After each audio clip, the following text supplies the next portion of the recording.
Assalamualaikum warahmatullahi wabarakatuh.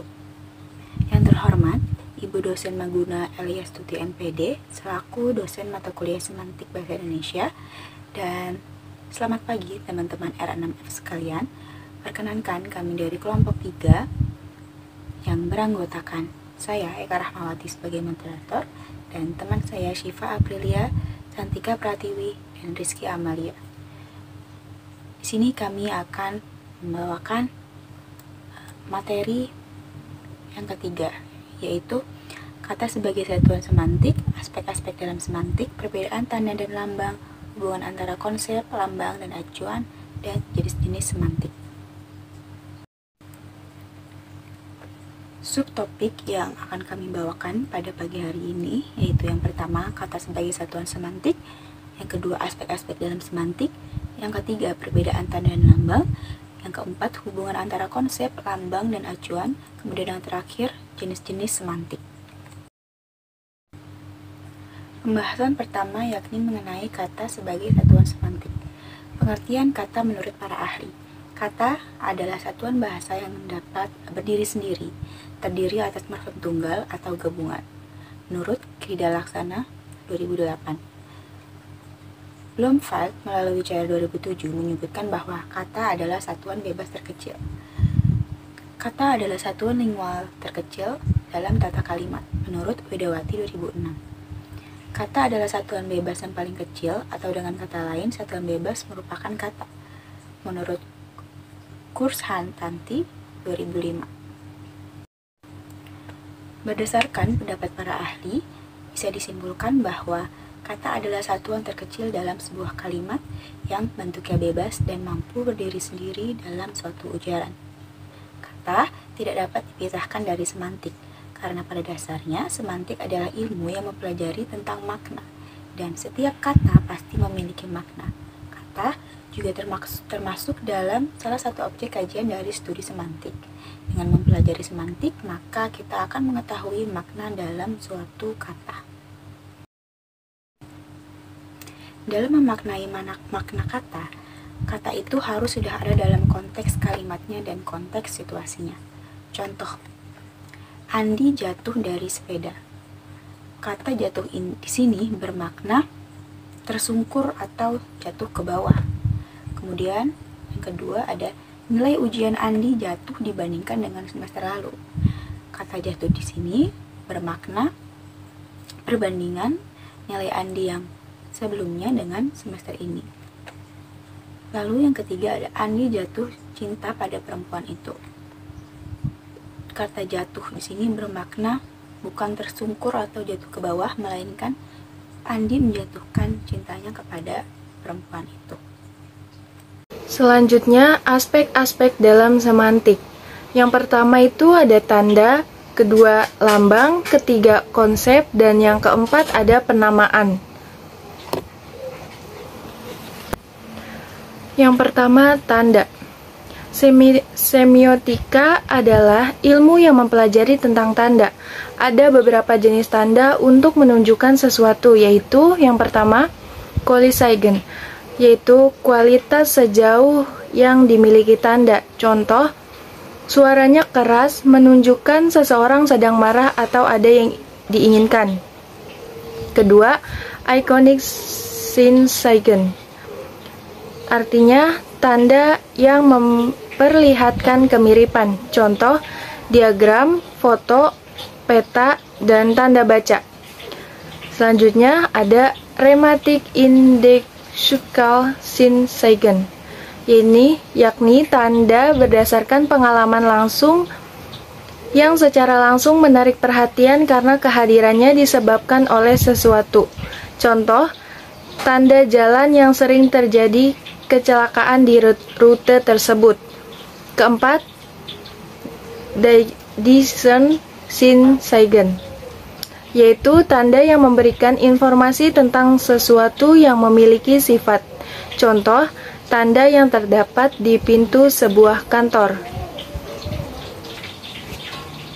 Selanjutnya yaitu Daikon Indexical Zeigen, tanda yang bermakna informasi dan menunjuk subjek informasi. Contoh, tanda berupa lampu merah yang berputar-putar di atas mobil ambulans menandakan ada orang sakit atau orang yang kecelakaan atau sedang dilarikan ke rumah sakit. Selanjutnya ada rhematic symbol, yaitu tanda yang dihubungkan dengan objeknya melalui asosiasi ide umum. Contoh, kita melihat gambar harimau. Selanjutnya, Daiken symbol, tanda yang langsung menghubungkan dengan objek melalui asosiasi dalam otak. Contoh, jika ada seseorang berkata pergi, maka asumsi otak kita adalah perintah kita harus pergi. Terakhir, yaitu argumen, tanda yang merupakan gagasan seseorang terhadap sesuatu berdasarkan alasan tertentu. Contoh, seseorang berkata gelap, yang artinya menurutnya ruangan itu dianggap gelap. Selanjutnya, yang kedua itu ada lambang. Lambang bersifat konvensional yang memiliki beberapa ciri, yaitu tanda. Orang berkata nanas bermakna atau memberi tanda bahwa seseorang membeli atau meminta nanas. Yang kedua, berbentuk tulis atau lisan. Biasanya lambang secara lisan lebih mudah dipahami dibanding lambang tulisan. Contoh, lisannya enggak papa, tulisannya GPP. Selanjutnya, bermakna. Setiap lambang pasti bermakna. Ada konsep, ada pesan, ada gagasan yang dimilikinya. Contoh, logo. Selanjutnya itu aturan. Aturan bagaimana seseorang menentukan pilihan dan sikap. Contoh, seseorang berkata berhenti, bermakna orang yang menerima pesan tersebut harus berhenti, jika tidak akan terjadi sesuatu. Selanjutnya itu menilai. Apa yang dikatakan semuanya berisi penilaian seseorang tentang sesuatu. Selanjutnya berakibat. Lambang-lambang yang karena digunakan menimbulkan akibat tertentu. Selanjutnya itu memperkenalkan. Lambang tersebut menjadi pengenal adanya sesuatu. Lalu selanjutnya ada konsep. Sini konsep merupakan ide abstrak yang dapat digunakan untuk mengadakan klasifikasi atau penggolongan yang pada umumnya dinyatakan dengan suatu istilah atau rangkaian kata. Sebagai contoh, yaitu pada kalimat saya pergi ke kampus. Kalimat ini terdiri dari 4 unsur atau kata. Yang terbayang adalah kegiatan pergi. Kegiatan pergi yang dilakukan seseorang yang disebut saya. Kegiatan tersebut diarahkan ke kampus, bukan ke pasar atau terminal bus.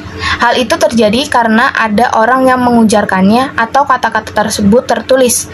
Bunyi ujaran yang tertulis itu dapat dipahami karena makna tiap-tiap kata ada di dalam otak kita. Lalu selanjutnya ada penamaan. Penamaan dapat diartikan sebagai suatu proses atau cara untuk menamakan suatu hal. Nama merupakan sebuah sebutan atau kata yang digunakan sebagai label maupun istilah untuk mengenali benda, orang, tempat, produk, aktivitas, kelompok tertentu, buah-buahan, tumbuhan, dan beberapa peristiwa yang terjadi di dalam kehidupan. Lalu di dalam penamaan terdapat latar belakang sistem penamaan yang berisikan peniruan bunyi, penamaan berdasarkan penyebutan bagian, penamaan berdasarkan sifat khas, penamaan berdasarkan penemu dan pembuat, penamaan berdasarkan tempat asal, penyebutan bahan, penyebutan keserupaan, penyebutan pemendekan, dan penamaan baru.